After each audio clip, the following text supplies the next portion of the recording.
Une mer de pierre et de sable, sans nul autre horizon que cette vue aride. Dans le Negev, pourtant, émergent parfois au loin ces puzzles de verdure que les Israéliens ont baptisés le miracle du désert. Des parcelles parfaitement rectilignes, cultivées là où les précipitations sont quasi inexistantes.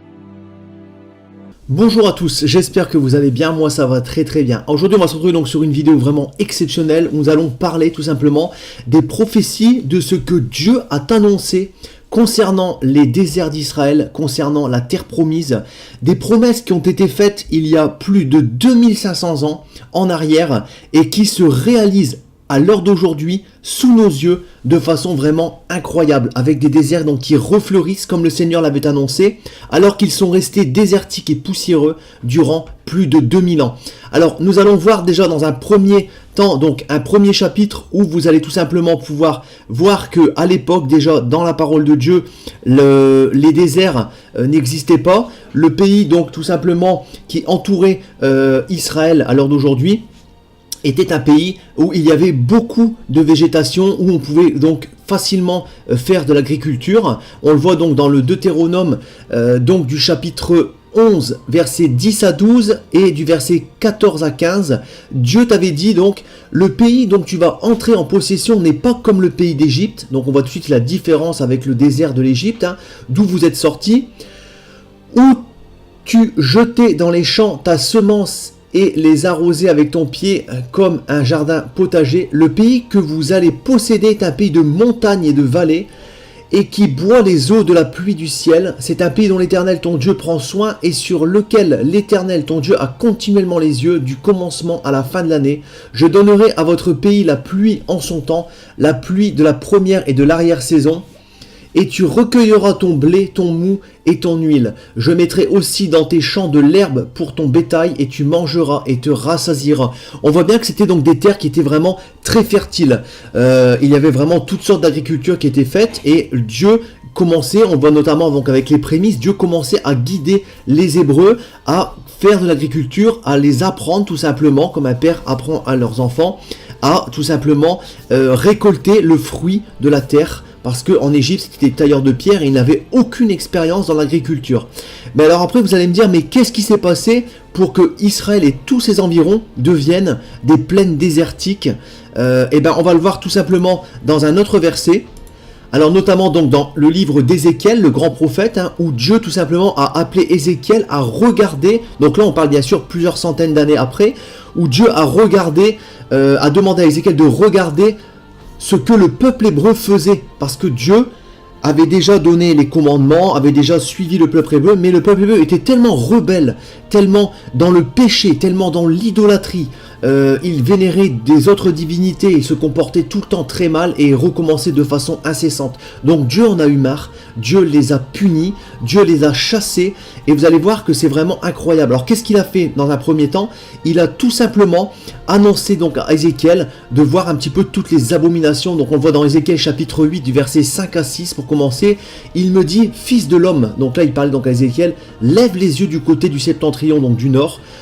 Et là, Ézéchiel leva les yeux du côté du nord, et voici cette idole de la jalousie était au septentrion de la porte de l'autel à l'entrée. Donc il avait déjà mis une idole à l'entrée de l'autel de la maison d'Éternel. Donc très grave. Et il me dit, fils de l'homme, vois-tu ce qu'ils font, les grandes abominations qu'ils commettent ici, la maison d'Israël, pour que je m'éloigne de mon sanctuaire, mais tu verras encore d'autres grandes abominations. Donc là, ce sont les premières choses. Ensuite, on continue dans Ézéchiel, chapitre 8, toujours du verset 9 à 17, et il me dit, entre et vois les méchantes abominations qu'ils commettent ici. J'entrai et je regardai, et voici, il y avait toutes sortes de figures de reptiles et de bêtes abominables.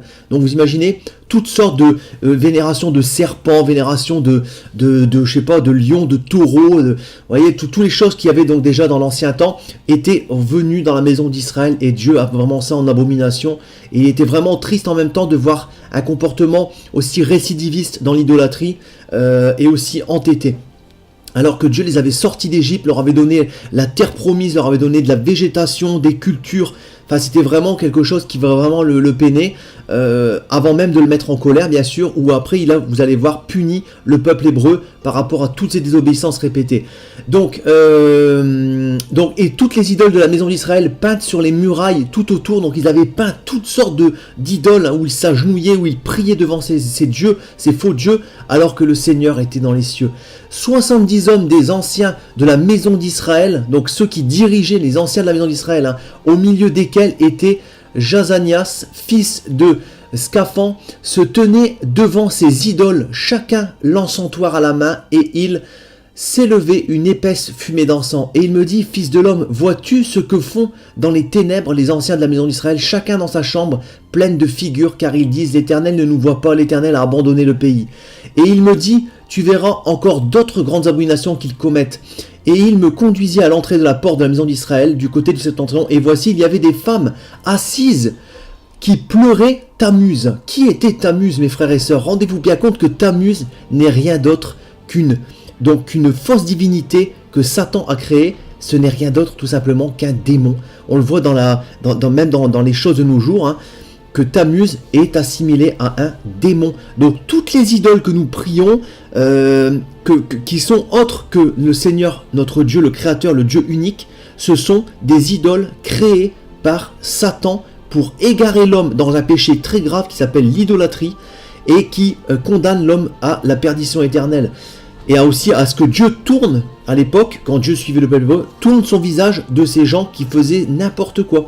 Donc Tammuz le démon, et il me dit, vois-tu, fils de l'homme, tu verras encore d'autres abominations plus grandes que celle-là. Et il me conduisit dans le parvis intérieur de la maison de l'Éternel, et voici, à l'intérieur du temple de l'Éternel, entre les portiques et l'autel, il y avait environ 25 hommes tournant le dos au temple d'Éternel et le visage vers l'Orient, et ils se prosternaient à l'Orient devant le soleil. Donc c'est pareil, tout ce qui est divinité astrale, lunaire, des étoiles, des astres, tout ça, ça vient de Satan, qu'on appelle donc, n'oubliez pas, l'étoile qui est tombée du ciel, l'astre brillant. Donc c'est quelque chose vraiment de très important à comprendre, hein. Et il me dit, vois-tu, fils de l'homme, est-ce trop peu pour la maison de Juda de commettre des abominations qu'ils commettent ici? Faut-il encore qu'ils remplissent le pays de violence et qu'ils ne cessent de m'irriter? Voici, ils approchent le rameau de leur nez. Il faut savoir que vraiment, ils se sont comportés vraiment très très mal, et le Seigneur vraiment en a eu vraiment marre. Alors en fait, qu'est-ce qui s'est passé? Eh bien, Dieu a transformé donc tous les déserts, toutes les plaines verdoyantes en désert, a chassé Israël de la terre promise en leur promettant qu'ils seraient dispersés donc sur le monde entier, qu'ils seraient dans des pays qui ne seraient pas leur propre pays, mais qu'ils seraient vraiment dispersés dans le monde entier, et qu'ils seraient en même temps la risée de toutes les nations. Et c'est ce qui s'est passé pendant plus de 2000 ans. Les Juifs ont été dispersés à travers le monde entier. On le voit donc dans différents versets, hein, vous allez pouvoir les lire dans Deutéronome, donc chapitre 29, versets 22 à 25, dans Zacharie également, chapitre 7, verset 14, où il est écrit donc « Je les ai dispersés parmi toutes les nations qu'ils ne connaissent pas. Le pays a été dévasté derrière eux. Il n'y a plus eu ni allant ni venant. Et d'un pays de délices, ils ont fait un désert. » Donc voilà, après on a aussi Lévitique chapitre 26 du verset 30 à 34 qui annonce aussi donc la dispersion du peuple d'Israël et la terre agricole qui allait devenir donc tout simplement de grandes plaines désertiques. Donc ça, c'est des prophéties qui datent environ 2000 à 2500 ans en arrière.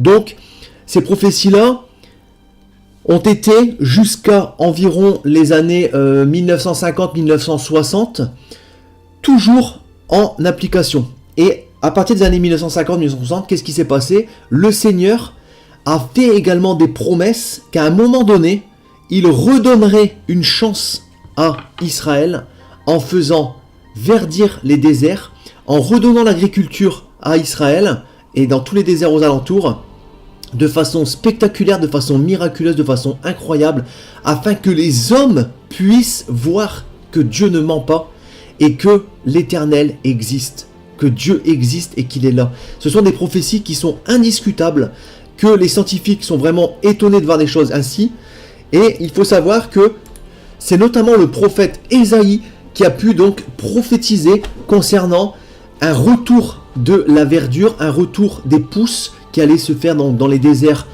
aux alentours d'Israël, dans les prophéties de la fin des temps. Donc, on va les voir notamment dans Ésaïe chapitre 32 du verset 14 à 15. « Sur la terre de mon peuple croissent les épines et les ronces, même dans toutes les maisons de plaisance de la cité joyeuse. Le palais est abandonné, la ville bruyante est délaissée, la colline et la tour serviront à jamais de caverne, les ânes sauvages y joueront, les troupeaux y paîtront, jusqu'à ce que l'Esprit soit répandu d'en haut sur nous, et que le désert se change en verger, et que le verger soit considéré comme une forêt. » On le voit également dans Ésaïe chapitre 35 du verset 1 à 2. « Le désert et le pays aride se réjouiront, la solitude s'égaiera et fleurira comme un narcisse. Elle se couvrira de fleurs et tressaillera de joie avec chant d'allégresse et cri de triomphe. La gloire du Liban lui sera donnée, la magnificence du Carmel et du Saron. Ils verront la gloire de l'Éternel, la magnificence de notre Dieu. » Donc là, on voit clairement aussi dans Ésaïe 41, verset 19, « Je mettrai dans le désert le cèdre, l'acacia, le myrrhe et l'olivier. Je mettrai dans les lieux stériles le cypre, l'orme et le buis, tous ensemble, dit l'Éternel. » Donc là, on est dans des promesses que Dieu a faites pour montrer qu'il est là, pour montrer que ce qu'il dit, même 2000-2500 ans en arrière, s'accomplit toujours. Et nous sommes la génération, mes frères et sœurs, privilégiée, chanceuse à pouvoir voir ces choses se réaliser et s'accomplir à l'heure d'aujourd'hui sous nos yeux. Ce sont les prophéties des temps de la fin qui annoncent le retour du Seigneur Jésus-Christ sur terre. Donc c'est vraiment spectaculaire, c'est vraiment incroyable. Dieu ne ment jamais et Dieu accomplit toujours ce qu'il a promis. Il y a aussi des prophéties dans le livre d'Ézéchiel, au chapitre 34, versets 29 et 27. Dieu dit encore, « L'arbre des champs donnera son fruit et la terre donnera ses productions. Elles, donc les brebis de l'Éternel, son peuple, le peuple juif actuel, seront en sécurité dans leur pays. Et elles sauront que je suis l'Éternel quand je briserai les liens de leur joug et que je les délivrerai de la main de tous ceux qui les asservissaient. J'établirai pour elles une plantation qui aura du renom et elles ne seront plus consumées par la faim dans le pays, elles ne porteront plus l'opprobre des nations. » C'est ce qui s'est passé avec le retour du peuple juif qui s'est fait donc toutes ces dernières décennies. Tous les juifs du monde entier ont migré vers Israël.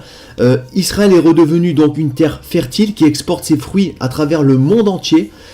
Ils ont d'ailleurs des fruits vraiment d'une qualité exceptionnelle.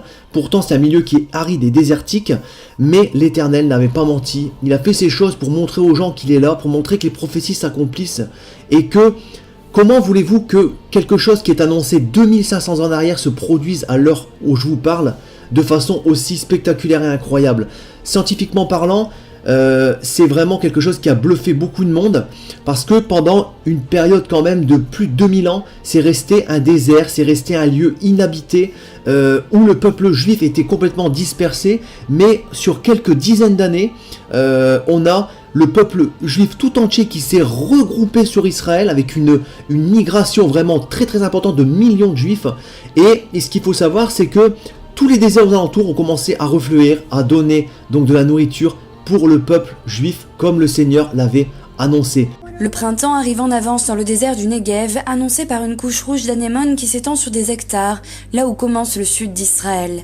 Du début du mois de février jusqu'au mois de mars, un tapis d'anémones apparaît dans cette région prédésertique, entre la ville de Beersheba et la côte méditerranéenne. C'est un spectacle de la nature mentionné aussi dans la Bible. Le désert fleurira, dit le prophète Isaïe, qui nous rappelle la force de Dieu dans l'inquiétude du désert et dans les moments les plus sombres de la vie. Un phénomène, celui de la floraison, qui nous rapproche du mystère du Seigneur.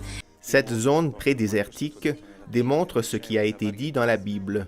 On le voit aussi donc dans Ézéchiel chapitre 36 du verset 39, 30, 34, 35, vous pouvez regarder, hein. « J'appellerai le blé et je multiplierai, je ne vous enverrai plus la famine, je multiplierai le fruit des arbres et le fruit des champs afin que vous n'ayez plus l'opprobre de la famine parmi les nations. La terre dévastée sera cultivée tandis qu'elle était déserte aux yeux de tous les passants du monde entier. Et l'on dira, cette terre dévastée est devenue comme un jardin d'Éden, et ces villes ruinées, désertées et abattues sont fortifiées et habitées. Et on termine par Ésaïe chapitre 51 verset 3. Des siècles auparavant, Ésaïe avait prophétisé en ces termes. Ainsi l'Éternel a pitié de Sion, et il a pitié de toutes ses ruines. Il rendra son désert semblable à un Éden, et sa terre aride à un jardin de l'Éternel. Donc mes frères et sœurs, ces prophéties sont vraiment incroyables.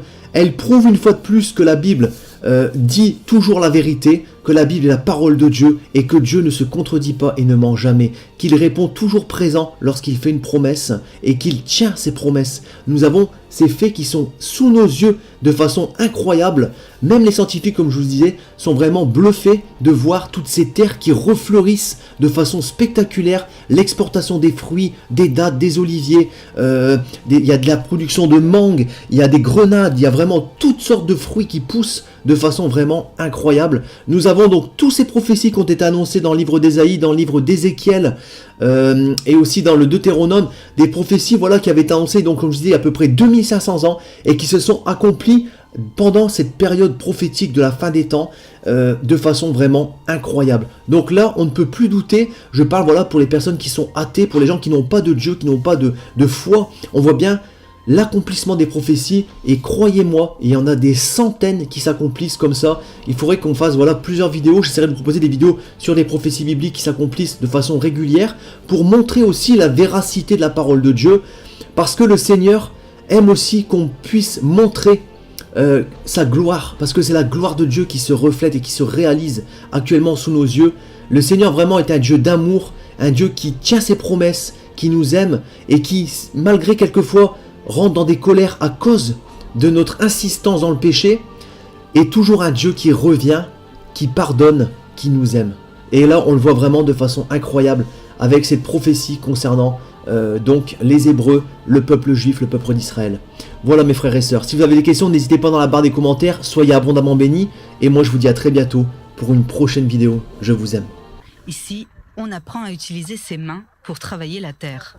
Ce groupe d'adolescents est venu de tout Israël pour passer des vacances, pas comme les autres. Maya, Omer, Shelly ou encore Lily. Non, ce ne sont pas des prénoms de jeunes filles, mais le nom des variétés de mangue cultivées ici dans ce magnifique verger de 34 hectares. Nous sommes au kibboutz Ravid, à quelques encablures du lac de Tibériade, en plein cœur de la Galilée. En moins de 20 ans, Israël est devenu l'un des premiers pays exportateurs de mangue du Moyen-Orient. Matan et ses amis réussiront-ils à exporter leur modèle au-delà des frontières de leur kibboutz? Les germes du changement, eux, sont déjà plantés. Nous sommes au milieu de nulle part. En général, il tombe ici moins de 10 cm de pluie par an. Là, c'est un champ de courgettes et à côté, ce sont des manguiers. Fait germer 80% des tomates cerises du pays. Tous nos champs sont naturels, biologiques. Nous n'avons besoin d'aucun pesticide. Il n'y a aucun poison, vous pouvez manger sans laver. Israël est aujourd'hui cité en exemple pour sa capacité à produire plus avec de moins en moins de ressources naturelles. Et l'enjeu climatique est aussi géopolitique, alors que les réserves en eau de la région sont depuis des années disputées entre l'État hébreu et ses voisins.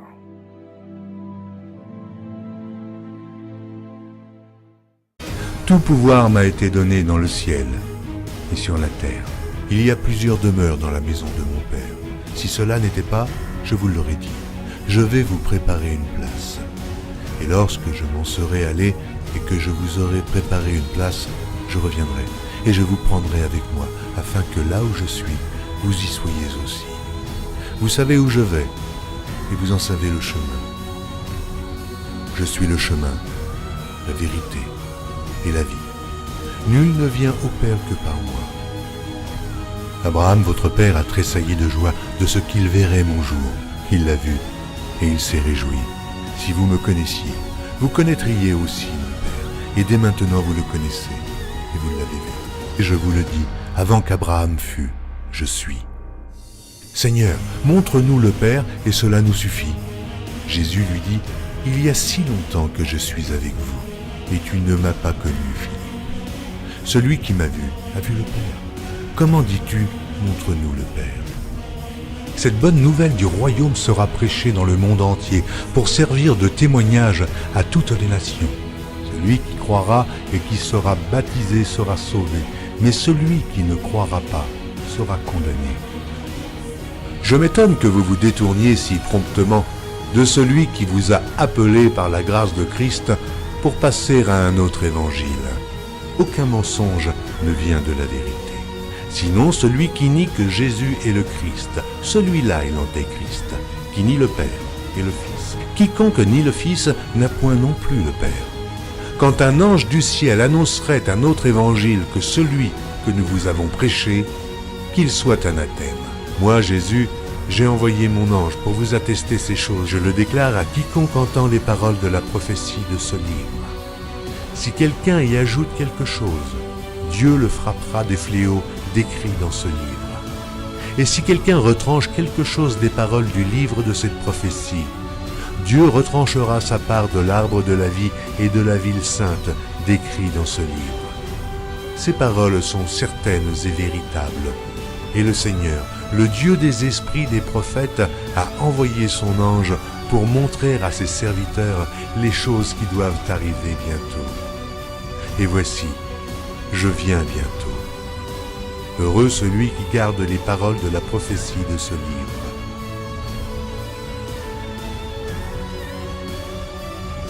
Voici, il vient avec les nuées, et tout œil le verra, même ceux qui l'ont percé. Et toutes les tribus de la terre se lamenteront à cause de lui. Oui. Amen. Je suis le rejeton et la postérité de David, l'étoile brillante du matin.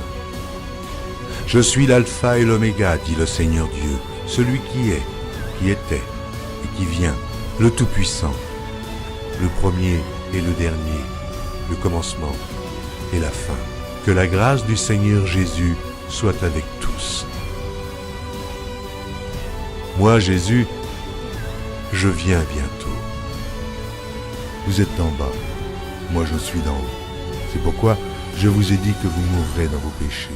Car si vous ne croyez pas ce que je suis, vous mourrez dans vos péchés.